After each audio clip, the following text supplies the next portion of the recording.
Who wants a pot of coffee? I just made coffee. You want a cup of coffee? Sure, there you go. Who wants coffee? Anybody else want coffee? Who wants coffee? And now it's time for the man with the caffeine, the new tropics for the brain. It's Coffee with Mike. Hang in, hang tight, grab your cup, and let's get this thing started. Hey everybody, welcome back to Java Chat. This one's going to be another interesting one. I get the honor of having Sophie Chiche here. Quite the interesting background. She has, let me read a little bit. She's an author, she's a speaker. You know, everybody I bring on here has at least got at least one book or has been a speaker or does something. So she's an entrepreneur, she's done a few businesses. She's also a psychologist or psychiatrist, which? Psychologist. So she understands the mind.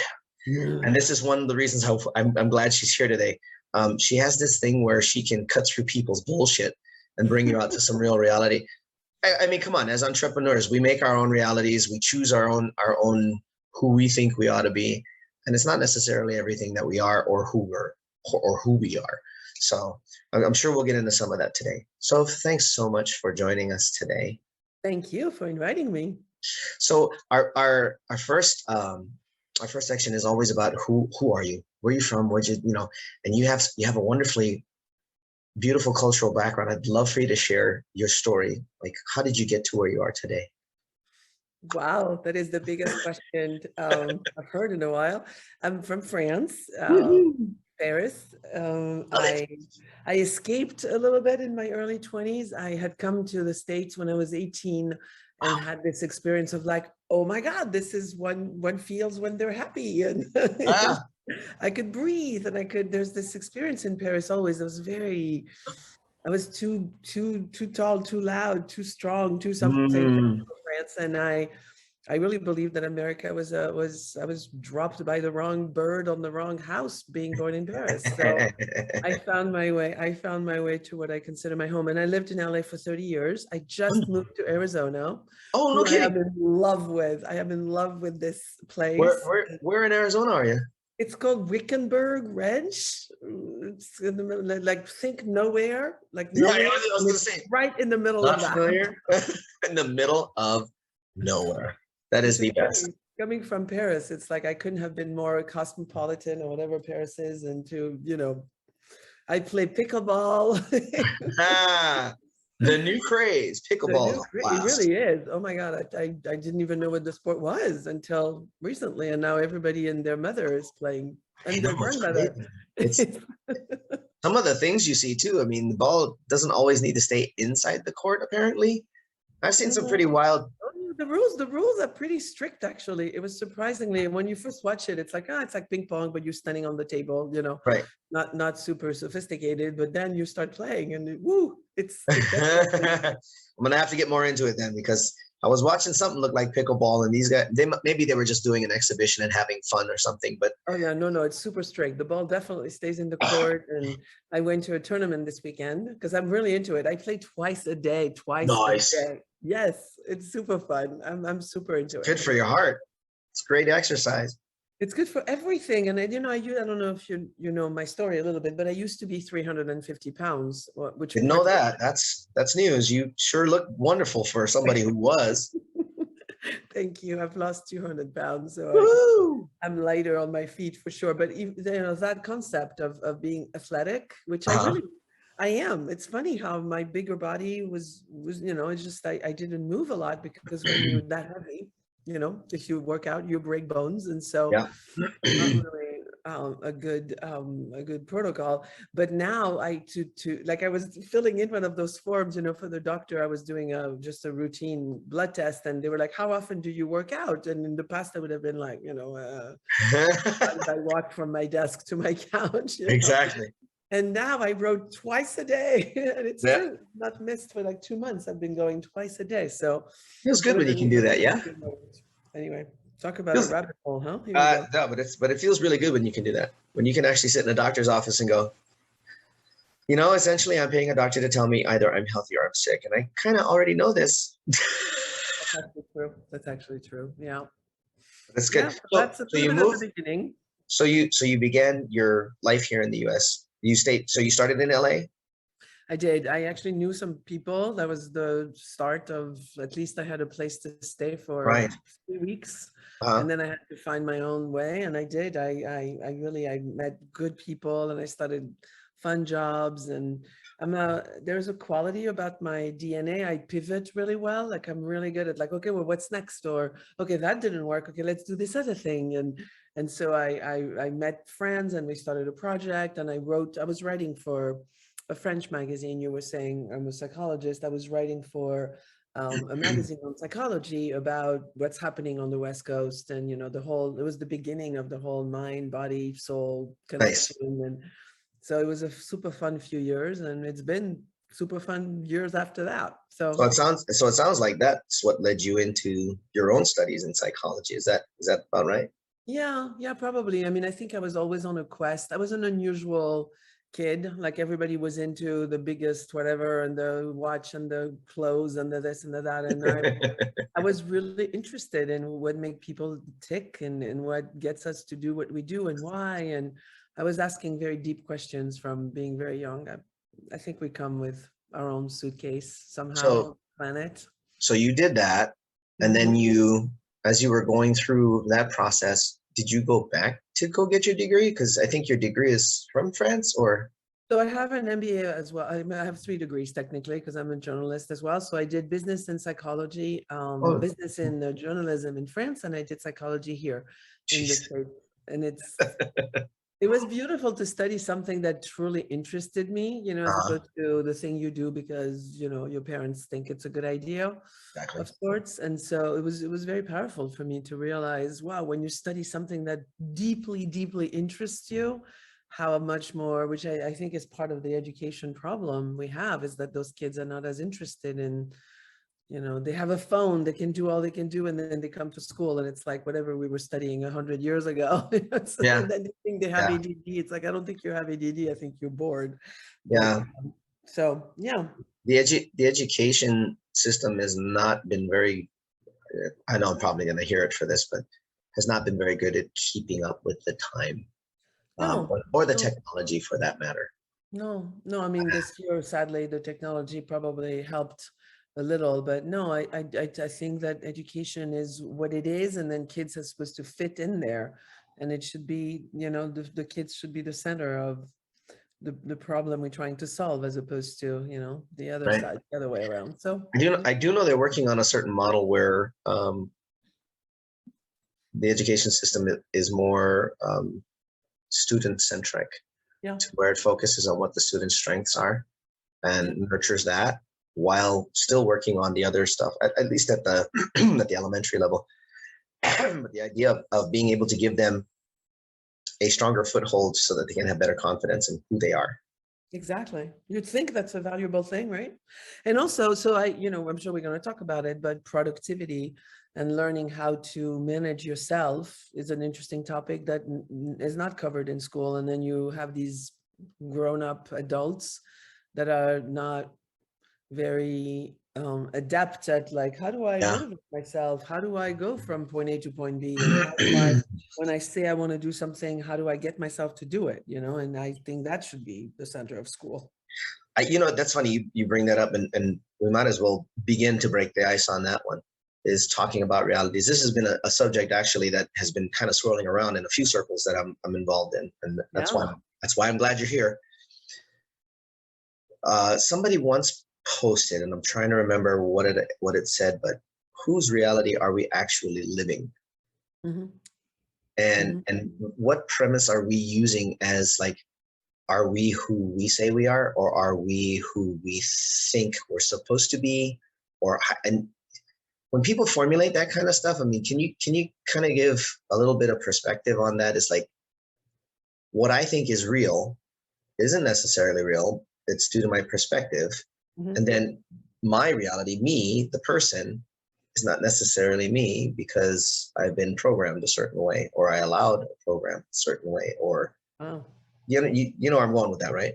Yeah, that's very deep stuff. It reminds me of this beautiful story of 2 people arrived to live in a new town separately. Okay. one of them goes to the library because that's where the stuff, people chat and that's where things are. And so goes and says, so I just moved to town. Like, how is it over here? And the person says, well, where are you from? Like, well, how was it where you're from? And the guy goes, oh, people were horrible and they were mean and people were not nice to one another, blah, blah, blah, blah. And like, very negative. And the woman goes, yeah, it's a little bit like that as well. And then the second guy comes in and says, hey, I just moved to town. How is it over here? And the woman goes, well, how was it where you come from? So the guy goes, it was beautiful. People were kind and smart and funny and blah, blah, blah. And like all good things. And she goes, yeah, it's like that here. It really is what you bring to the plate, makes the experience. Interestingly enough, when you look at today's youth, you can see what's being brought to the table for them. It's almost telltale of what's going to happen when they come to the table with their reality. Mm. And I really hope the librarian is somebody that shows up in their lives to help them see that, because there are only so many clients you can serve a day. No, but I trust, it's funny, I've also come around to trust even situations that look either desperate or really difficult. And maybe that's very controversial to position it this way. And this is not to say, people are responsible for their lives, but I do think that we are dealt a certain, deck of cards, and how we end up playing. I think it really is kind of an internal choice, because even and I've had some really difficult hardships, actually, if I look back to my life, but I do think that there is a way to look at them as, oh, okay, what am I learning here? Like, what's available for me to grow from this situation? And I believe there is a good part, maybe not all of it, of course, but there's a good part where we could look at reality and make it a place to learn. And someone said recently to me, I never heard this quote, but something along the lines of, there is no such thing as losing. You either win or you learn. Yeah. I've seen that one too. That was very, very beautiful. And I think I really line up with that. I find the same for myself. One of the nice things that I learned in one of the latest interactions with one of my friends says, it is a game, like you said. We're dealt a hand. There are rules, as in anything in life, but the rules can be changed. Mm-hmm. The question is, do you know that they can't be changed? Should you change them, and will you change them, so that you can play a better hand? Mm-hmm. Now, you may be left with nothing but a deuce, a 5, and a jack, and a 7. What are you gonna make out of that? I know that's only 4 cards, but what are you gonna make out of that? Well, I don't know. Is this draw or is this hold'em? Which game are we playing by? Yeah. The more we are aware, I think, of what's really going on, it might be easier to step out of the storm and kind of look at it from outside and go, oh, maybe it's not as bad as I thought.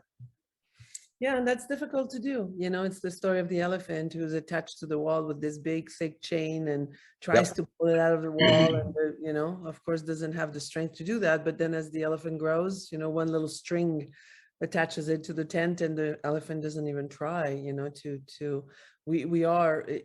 human condition is complex that way, because we are told the things that are true that are not true. I was told I was lazy my entire childhood. Like in France, there is a way that children are raised that, I guess, functions under the more I criticize you, the more you're gonna become better, which, looking back, was probably the craziest concept. But I was exposed to a lot of criticism, and it takes a lot of force for someone to extract themselves, from that particular reality that one imposes on you. And if you buy it, like I often pause and say, like, I'm not buying what you're saying at all. It's like, I know you're saying it with a lot of convictions, but that doesn't make it true. And yeah.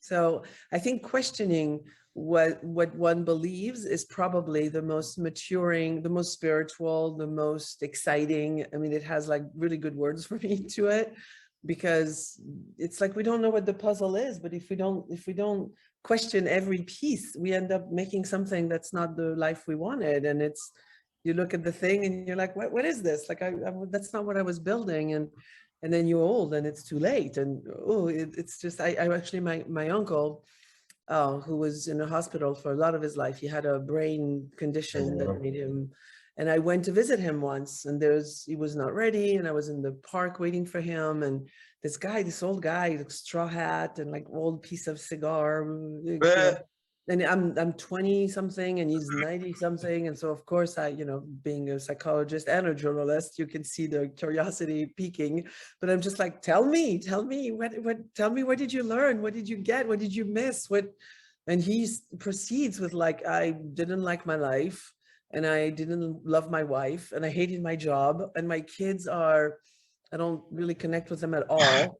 Right. It was traumatizing. It traumatized me. I walked away with like, I do not want to sit on a bench one day in my 90s and be like, bleh. Yeah, exactly. Because that is when we choose is now. It's like right now I have the many choices that will make my sitting on that bench in our 90s, more exciting. So I want to take those choices. I remember watching a little video of a older father, and his son who was an adult, and he saw a little bird, and he asked, "What is that?" And the son said, and I believe it was in Spanish. I believe it was something like that. So it was subtitled, and the father would ask, "What is that?" And the son looks up and he's reading the newspaper. The father's just sitting there, hanging up, chilling, obviously retired. And the son would go, "It's a sparrow." And then the father waits for a minute. And then a couple of seconds later, he goes, "What is that?" And now the son looks up and he goes, "I just said it's a sparrow." He asked the third time, and the son gets irritated with him. And he goes, "Dad, it's a sparrow. It's a bird. What's the problem? I don't understand. I've told you 3 times now." And eventually the father gives him his journal with his finger at a certain mark in the pages, and it opens it up, and the father walks off. And the son looks inside and realizes his dad was repeating his son when his son was a child, and would consistently keep asking and keep asking. What is that? What is that? What is that? Yeah, what is that? What is that? And it said, and it lightens his heart to be able to answer his son every time. Yeah. Talk about a tearjerker. He went back outside and they sat down, and when the father asked again, it's a sparrow. Just matter of fact. I think if we did more of that for our youth and gave them actual, tools to work with so they can think for themselves and give them the answers. Yeah. We would probably move things a little further along, a little faster. And I'm talking on both sides of the spectrum, from scientific to spiritual. There's a ton of questions being asked here. There's some questions being asked here. I don't think there's enough being asked here. If we were to get them both moving in the same direction, I think we'd have some major breakthroughs. Personal opinion. We're going to take a quick 30-second break. Yeah, these rabbit holes are fun sometimes. We're going to take a quick 30-second break. When we come back, we're going to chat about what motivated Soph to do what she's doing. What inspires her now? These are things that, she's done stuff in business. She's helped build businesses. She's consulted. She's spoken on stages. She's consulted just individual clients. So I want to get some of those stories too. So we'll be back in 30 seconds. And we're back. Java Chat, sitting here with Sophie Chiche. I really am going to try to get that down perfectly, because that is. You're doing it great. Better than most. Listen, with my last name, I don't like messing up other people's names. But you have obviously lived a very interesting life, moving from place to place, completely culture shock differences, continuously finding the next thing. I mean, part of that's a mindset, but what got you there? I mean, what kept you inspired to keep looking for these next deals? I mean, is it just something that's inherent, or is it something that Was partially external, partially internal? What was it? I mean, I have many layers of answers to that. I think the people you meet along the way play a big piece. I was very influenced by very, very cool people, just Nice. walks of life. And I was an unusual kid from the perspective, like I spoke multiple languages, and I had lived, I lived in Spain and I lived in Paris and I moved to the States. And so there was always like when you're a stranger somewhere, you have a curiosity, like an innate, because you don't speak the language very well, because you really don't, it almost like it handles the ego of thinking you know anything, because you always, I was always kind of on a not exactly balanced footing. And so it creates a certain openness and a certain curiosity. And I would have conversations with people that would kind of bounce me to, oh, wow, I never thought of it this way. And so I would kind of play with it. I did do a workshop when I was very young, maybe 17, 18. And one of my best friends at the time had died of an aneurysm, like kind of sudden, one of those. And it was a moment that changed my life, because we were both living full-on lives, with too much drugs and too much alcohol and too much, pretty much everything. And her path, got really short. And I remember looking at myself in the mirror a couple days after she had died and saying, okay, well, this is kind of a pivotal moment, because if you keep doing what you're doing, that is what happens. That is, I mean, it'll happen here or there, or, the next thing, but something will happen, because I was really not taking care of myself. And I think that was the beginning. I think if I look back, there was definitely kind of a bouncing place of, okay, well, do you want to die? Because that's where you're heading, Pretty simple question. Yeah. Very, very simple, but very basic question. And I remember it was almost like a Titanic, like, okay, we're gonna shift direction, completely. And I did. And I started doing, I mean, it took about 10 years, maybe 10, 12 years to get the boat in the right track. But it was definitely, there was these encounters, like I did a walk on fire with Tony Robbins when I was those are fun. around that age, and that challenged my belief in reality. Like there was definitely, I'm walking on 2000 degrees, it's like that's inconceivable, and yet I'm doing it, and I think that changed my connection to reality changed, because I would, many years, still today, probably, I would start something and, well, that's not possible. It's like, really? Really? And I remember there was another time where I did an experience that was called hydro something, where you covered your body, like your knees and your hips, and like they were like all sorts of padding, but basically you were a fish in those rapids, like river. Wow. And you had these little boosters on your elbows, almost like a bobsleigh type of thing.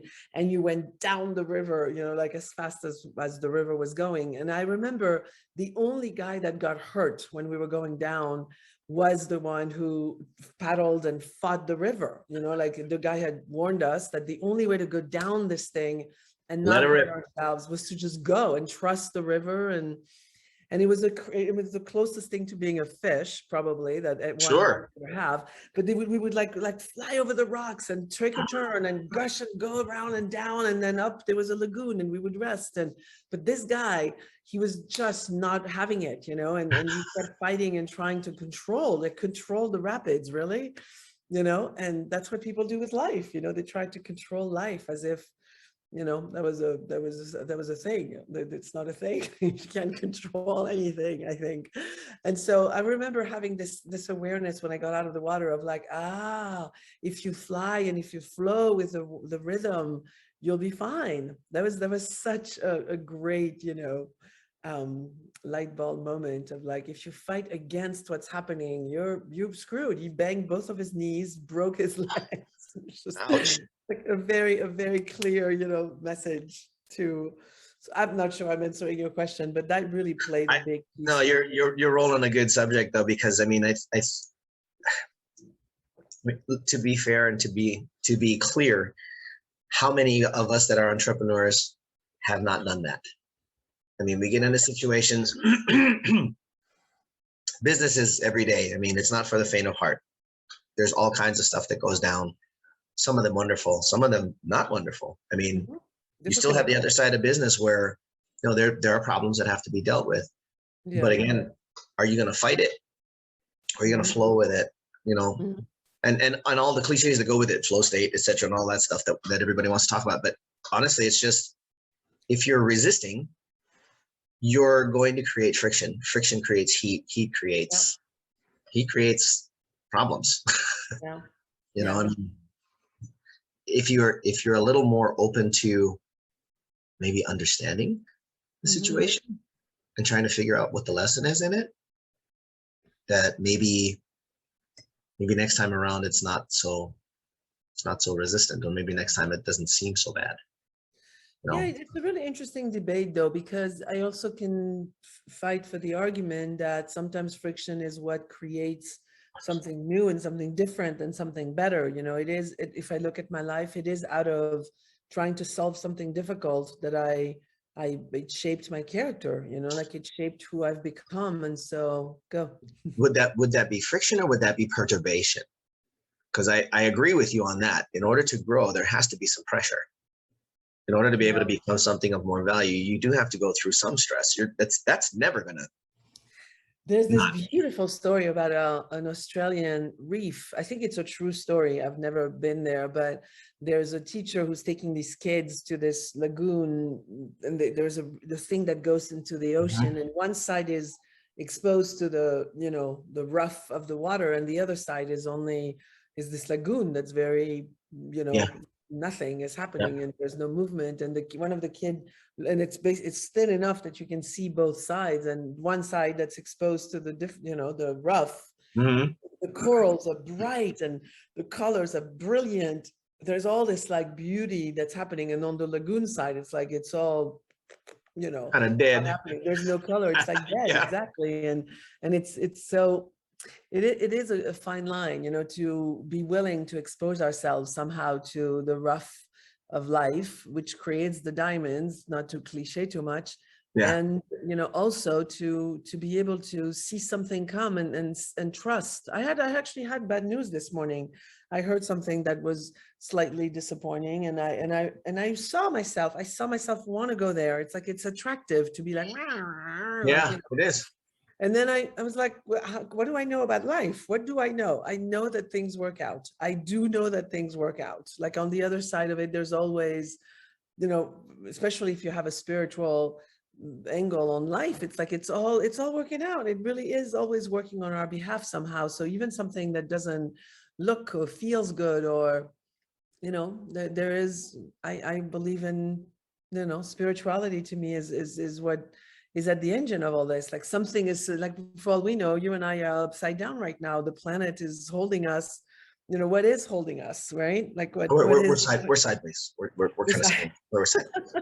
I don't know where we are exactly in the rolling of it, but you imagine it's like we're breathing right now. We're looking, we're seeing, we're walking, we're doing all these completely magical things. It's like, what, like, it's got to be, something is working, right? Something is working. And something out there is working, and the chaos is somehow freaking organized. And exactly. Thank goodness it is. Because I believe so. I believe so. Yeah. It's well, I mean, considering how many near misses we have in the midst of passers-by with our planet, there's definitely some organization out there in the midst of all this chaos. So something's out there, and whoever you want to call it, thank you. Yeah, exactly. Gratitude. There's been a lot of research, you know, you were asking earlier about gratitude is a state that tends to change what happens. I truly, one of my friends for like the past 3 years, we've been exchanging emails every day about what we're grateful for. And a few days ago, she wrote that she was grateful for gratitude, you know, that the energy, it's a beautiful concept that that particularly in that exchange that we have every day, you know, that we all day, I'm like, what am I going to say tonight? Like, what am I grateful for? You know, and I search for those things, and I end up having better days, I think, from focusing on what actually lifts my heart, what moves me, what touches me, what makes me laugh, you know, what makes me Like there was someone at the pickleball, we were talking briefly about pickleball earlier, and someone did something that was so kind. It was just like just a gesture of kindness, and it just, it enriched me so much, you know. And it's simple things. It's simple things. It doesn't have to be big things, but to be grateful is a heck of a state to Huge. be in. It's absolutely huge. I used to work in with some of our youth in our church. Mhm. And one of the exercises that I would have them go through was when you go home, go to your kitchen table, sit down, start with the salt and pepper shakers. And they would say, what do you mean? Says, you sit down and you say, thank you for the salt shaker. Thank you for the salt that's inside. Thank you for the pepper shaker. Thank you for the pepper that's in there. Mm. If creation, whoever you want to call it, Yahweh, God, universe, what have you, hadn't created salt, our food would be bland. Pepper, there would be no heat for us to live with internally because it's a heater.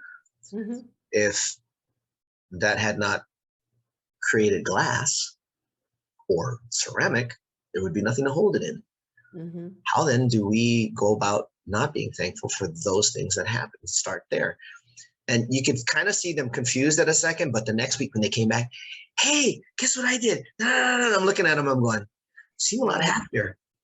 Yeah. Yeah. Yeah.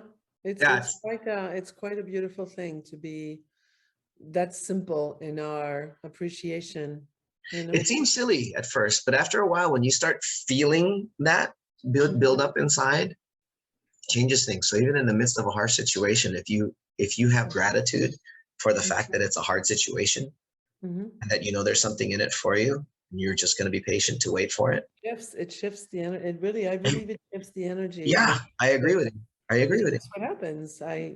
It's quite I don't think I believed in it the whole time. I think I grew into it. I really, because I would see, oh, I got really grumpy here and I became more negative, and that seemed to continue to create a negative situation. And oh, here I could have been grumpy, but I decided not to. And somehow, you know, a different reality started developing because someone responded differently, and therefore I responded differently. And it's like somehow you shifted, you know, by shifting the energy, you shifted their day as well. You know, that's what's beautiful. It's like by bringing something.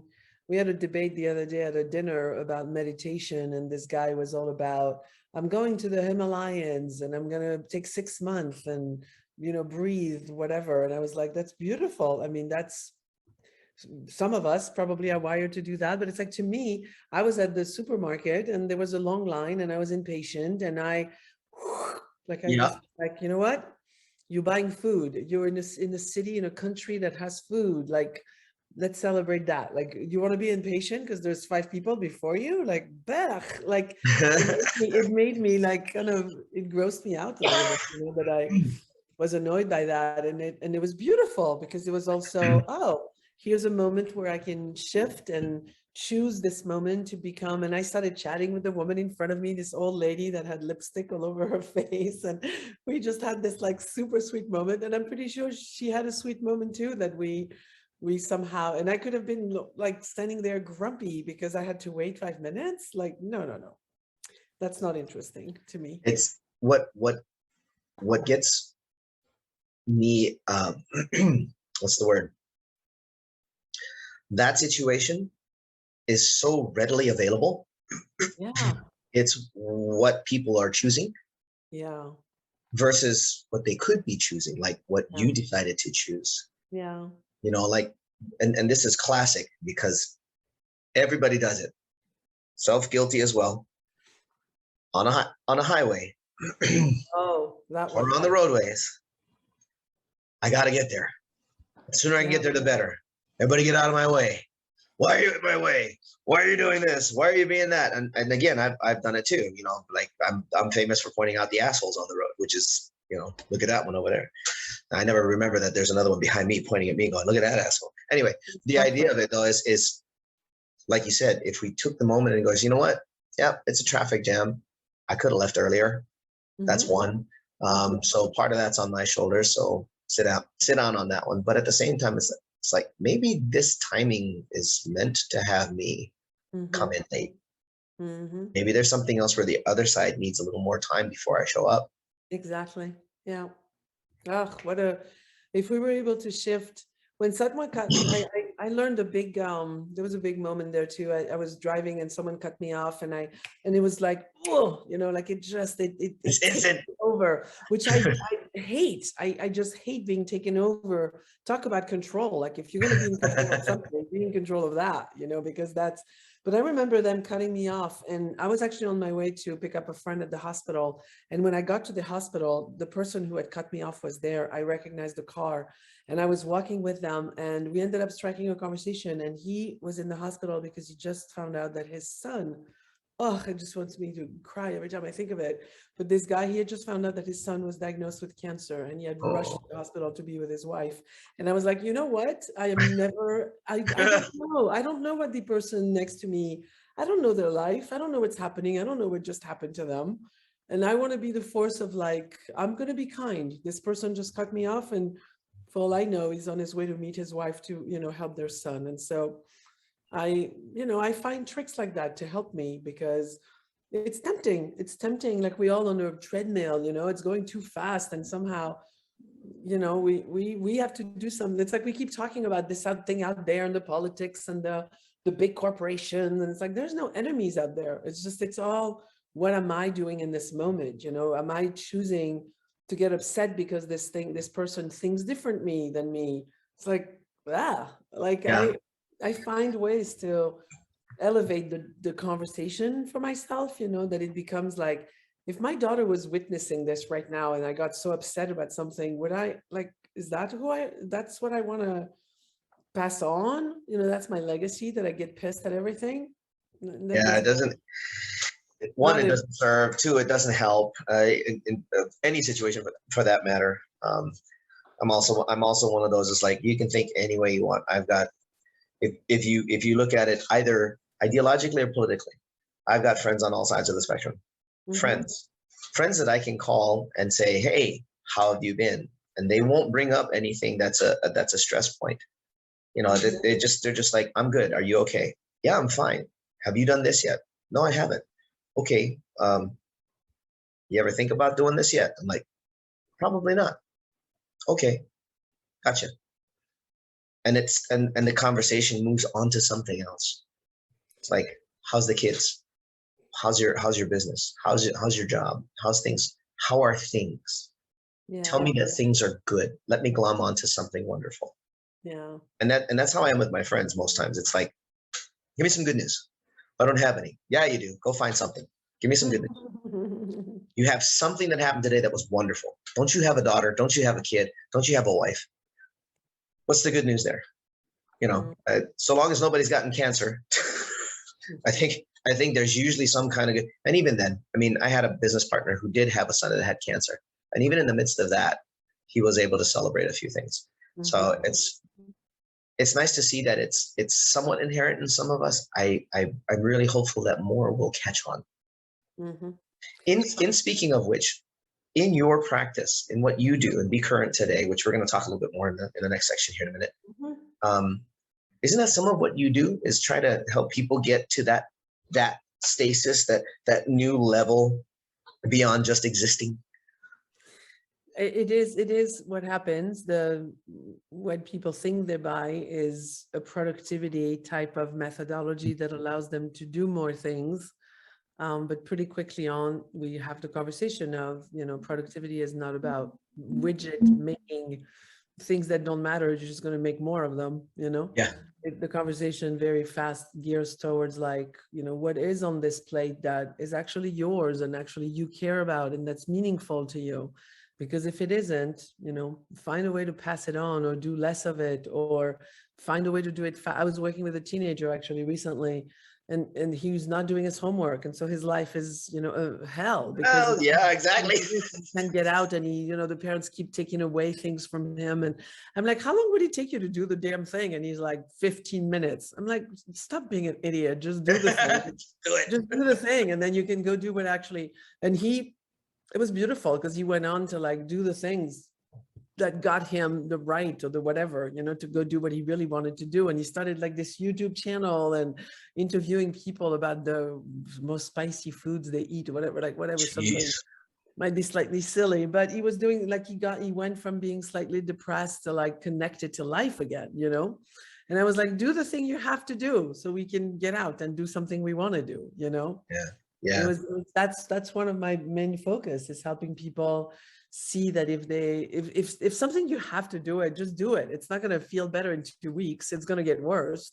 So do it now, you know, so it's out of the way. And so I work with people one-on-one to set up a system to help them be organized in a way that they do what matters to them, you know. And how many people do I talk to that want to write a book and they want to move to a different city, or they want to, you know, they want to do something, they want to start a company or a business, you know, or they want to go on a trip, and it's the thing that's not going to get done, you know, if you don't deliberately set yourself up to do a little bit every day about it, or maybe adjust your thoughts. Like this one person was like describing their life in such a way, and they were like, well, how do you do it? And I was like, I don't think about it that way. It's just, if you think about it in such horrific terms, you know, it's like, you're not going to do it. Yeah. And so to help people identify, you know, where those, I call them incompatible beliefs, you know, it's like, it's incompatible to try to get your business going, but at the same time believe that you don't deserve that, you know, or that you're not good enough for it. Or like, if you keep maintaining these thoughts, which are lies, that's what we're saying at the beginning. It's like, it's BS, you know, it's like, am I lazy? No, I don't like to do things I don't like to do, you know, Right. kill me. Right.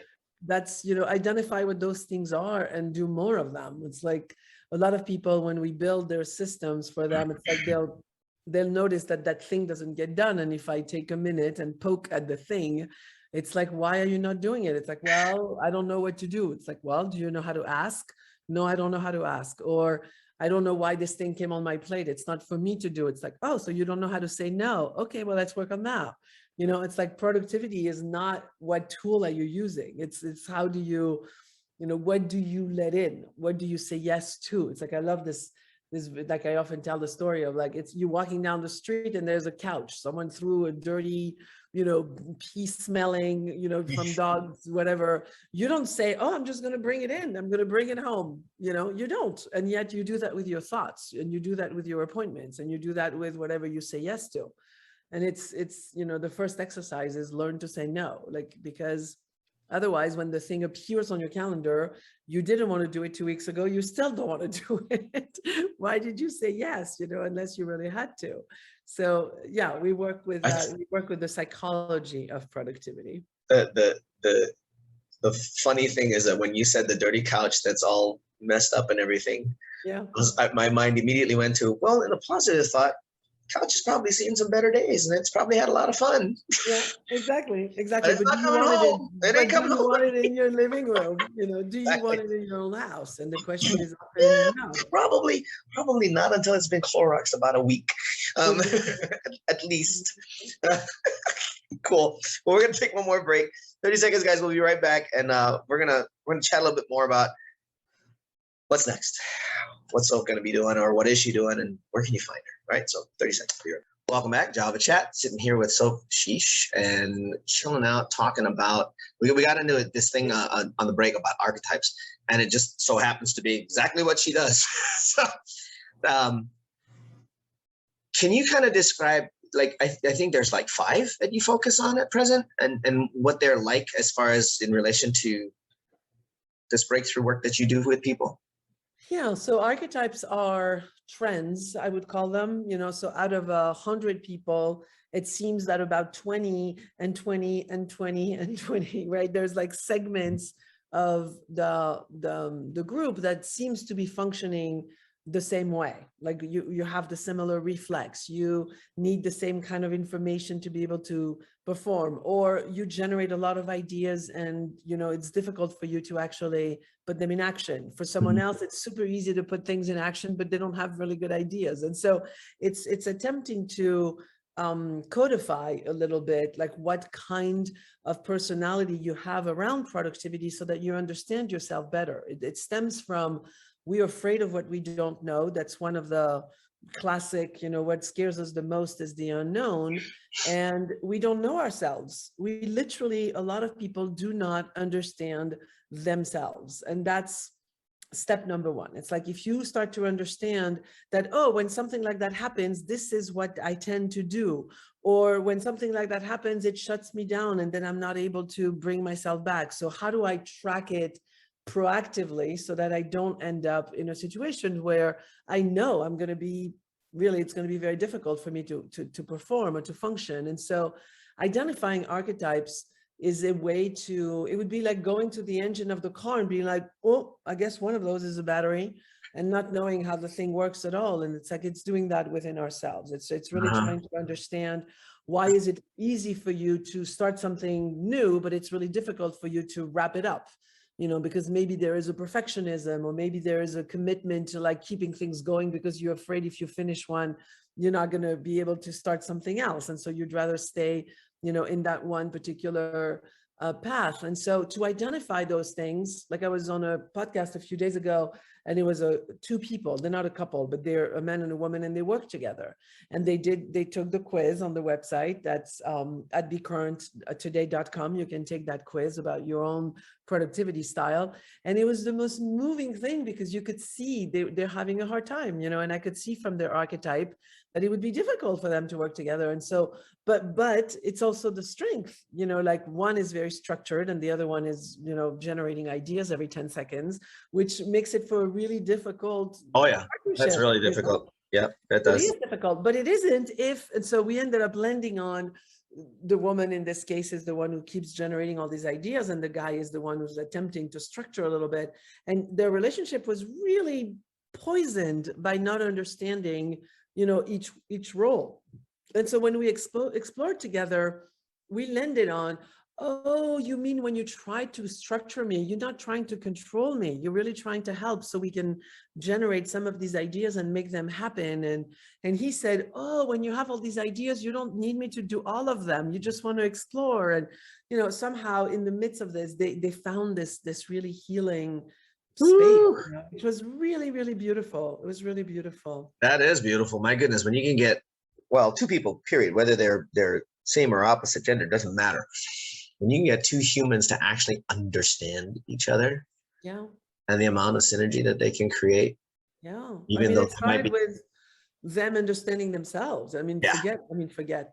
Second comes understanding the other person, but also to, like, years ago, someone did a test with me like that, and I remember that sentence like it was yesterday, and I will never forget. And I was in my early 20s, but someone said, you have a way of talking, and that came with my particular profile, that people will want to drop what they're doing and go do it. And then they'll reject you because that's not what they want to do. So when you speak to people, adjust a little bit. So when you speak, you say, if that works for you, for example, right? and it changed my life. Like, it changed the way people related. Like before, they'd be like, I don't know why, but I have to go do this thing she just said. And of course they wouldn't want to, because the power of suggestion is afoot with you, I tell you. Oh my God, it was such a powerful, powerful thing for me to adjust. And I wouldn't have known. I would have been like, why do people like working with me for a minute and then they run away? Because it's very hard to say no to a personality like that. And I learned to work with that. And now people still don't want to, no, I'm joking.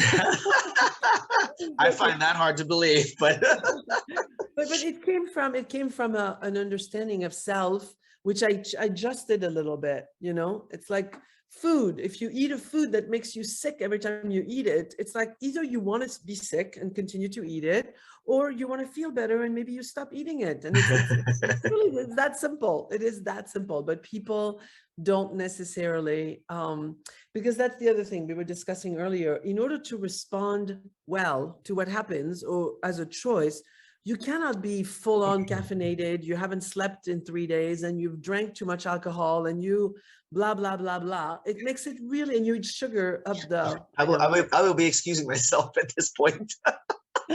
Sorry, I didn't mean to kick you out. But you know, I've been called out a little bit, guys, just so you guys know. I know. But you know, I drink, okay, so this is a protein drink. I drink a protein drink every morning because I've discovered many years ago that if I don't start my day with protein, by noon, I want to eat pasta with cake and sugar and up the gazoo. But if I eat protein first, familiar, I do not have the, right? Familiar. It's like biohacking. It's like that, Dave Asprey has done a lot of work in that space, of like, understand how this machine works. So then you don't have to handle a horse that's going 500 miles an hour. That's very difficult to manage. But if you manage it before it gets to this out of control state, then you can do something about it. I don't know. I guess I'm very commonsensical. No, that's well, yeah, that's very common sense, and it's which is not so common and so much a cliche today. But being able to understand yourself. So just as a quick, what are the 5 archetypes that are out there? Go. So the first one is the planifier. The planifier needs details, deadlines, like everything you can give them. That's like, so if you have a kid that's a planifier and you de-plan them and you change the schedule on the middle of, without them being aware of it, it's like you're hurting them. It's like you move the train from one track to the other. It is that kind of internal experience.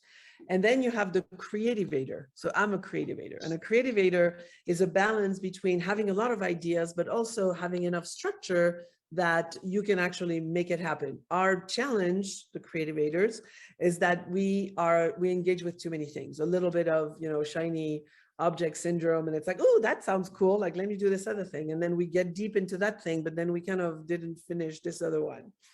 And then the envisioner has a lot of ideas, but has zero capability to make them happen. So you see them just like, like, this is cool. This is great. This is neat. This is wonderful. This is neat, but they really have a hard time, connecting to what do I do tomorrow morning to make this happen. It's a good partnership. It's a beautiful partnership. Planifiers and envisioners are beautiful, beautiful partnership. And then there's the disruptor. The disruptor wants nothing to do with anyone. He's the one, when you go on vacation, he's like, where is he? Oh, he went on his own to do his own thing. Like, that's probably me. Yeah. I like people after my 4th cup of coffee. Oh, that's funny. And then the last one is the focuser. And the focuser, you cannot derail them. My husband's a focuser. So if I walk in his office and I'm like, oh my God, he's like, not happening. He's so focused on what he's a pilot, which is interesting. Like, to do that, like a lot of people that have jobs where focus is really, they're often focusers. So focusers are difficult with, say, envisioners, because a focuser is going to want to go super like and the envisioner is like yeah, exactly. Not a good mix. So go take the test. Go take the quiz. I'd love to know if you are indeed a disruptor. Oh, I'm definitely taking that test. And I'm sending it off to about 4 or 5 partners, because I can already hear, just from the way you're talking, we have some different archetypes between all 4 or 5 of us, and it needs to be known like now, because there's some, and this is on one project, there's some friction going on that we need to fix. But yeah, that definitely. You know where to find me. Absolutely. People can find you online on it looks like on Facebook. They can find you on LinkedIn. Is that correct? Yes, on Instagram. Okay. Well, we're connecting, and that's for sure. You have a Pinterest. You have an Instagram. Wonderful. So definitely Instagram is BeCurrent today, guys. Make sure you follow her there. Again, all the links will be down below. Make sure that you follow and so on. Stop off and take the quiz. I mean, if nothing more, just go do that. There's nothing like knowing yourself. It's the old, I think it's the old Greek, know thyself. Know thyself, yeah. Yeah, I mean, it's stone unturned. We should be a village that we visited everywhere. Yeah. Our own selves. Yeah, it really is. I agree, definitely. You have practice right now where you work with people still? I do one-on-ones. I do groups. We do some on your own. You can purchase the system, where you learn how to do it on your own, which is a lot more affordable. We work with people, whatever, we find ways, because I believe the mission of this company is to help people that have lots of ideas execute them, and I feel like we have solutions. This world needs solutions. Oh boy. There's a lot of problems out there, and I believe that if people were a little bit more organized, they could contribute what they need to. Everyone has a piece to the puzzle, so I'm doing my piece to help people bring their own. I wish more would understand that. It's like the ones who are super depressed don't think they have any worth. It's like, yes, you do. You just haven't found it yet. You're the only one that can bring the piece you have. So we have to do what we can to help each other bring it. Yeah. Yeah. For sure. That was another. I'll share this one last thing, and then we'll wrap it up. I saw something yesterday from a guy, interestingly enough, on TikTok, who says, "How come there are so many helping female creators on here, but there are no men helping men creators? And then why is it that when a man wants to help other men, that they're dumped on? What's the point in doing that? There are guys out there that need help. There are guys out there that are struggling, and a woman's perspective is one perspective, but the man's perspective also has to be introduced. Yeah. Why would you down somebody that's trying to help another guy stand up and be a man?" And I thought about that, and it's like, part of it is those people that are downing you don't know themselves. Yeah. It's fear. A lot of people have fear, and people are fearful when they're vulnerable. So they need even more support and even more love. So. Yeah. I was one of the first, I wasn't one of the first to comment, but I think I was one of the first to start really pushing on the fact that, look, you're one of those creators. I follow you. And whether I need the help or not, I think what you're doing is awesome. Yeah. Keep pushing content. Yeah, we need each other. We do. I think humankind just needs to be a little more compassionate. Empathy and compassion are the two things I'm seeing a lot missing these days. Yeah. And I'm floored that humans don't understand. Just a little compassion, just a little empathy. If you live in fear, you don't have those things. Nope. You're more worried about other things that may not be as worrisome as you think. Yeah, so, that's a beautiful way to end. I'm all about that. Sophie Chiche, thank you so much for joining me today. This is honestly too short, but I really enjoyed having you on Java Chat. Thank you so much. Thank you for having me. Absolutely. Guys, again, if you are wanting to follow her, all the links will be down below in the description. Make sure if you got a question, feel free to comment there. Better yet, go take the quiz first and then send her a note on like Instagram or something. I'm sure she'll answer you. Yes, I will actually. If you're watching us on YouTube, going down that way, I have to remember I'm a nerd. Going down that way is a little subscribe button, and there's a little bell next to it. So make sure you hit the bell, because that tells you when we got another great interview like this popping onto YouTube. If you're listening to us on any of the podcast platforms, download, subscribe, do what you do. If you're listening to us on anchor.fm, that's our home plate for now. Make sure that you give us some support there. The big one though, and I've been saying this more and more as of late, you got good value out of this. You got to know somebody else who could or who would. Take it, share it with them. Say, hey, just go listen to this. It's pretty cool. There's some great stuff in there. I think you'll find some good content. Share it with your colleagues. Share it with your friends. Share it with your family. I mean, somebody out there needs to hear this. So share it with them and share the love. All right. Thanks everybody for making the time and taking the time to come and hear this, watch us, listen. We love every one of you. Make sure you stay up, stay safe, stay healthy, and live. For Sophie Chiche and myself, Coffee with Mike. Ciao for now. Bye. For more information on Java Chat, visit www.javachatpodcast.com. You've been listening to Coffee with Mike on Java Chat. Tune in weekly to this podcast for the next episode. You can also download or subscribe today on your favorite podcast platform.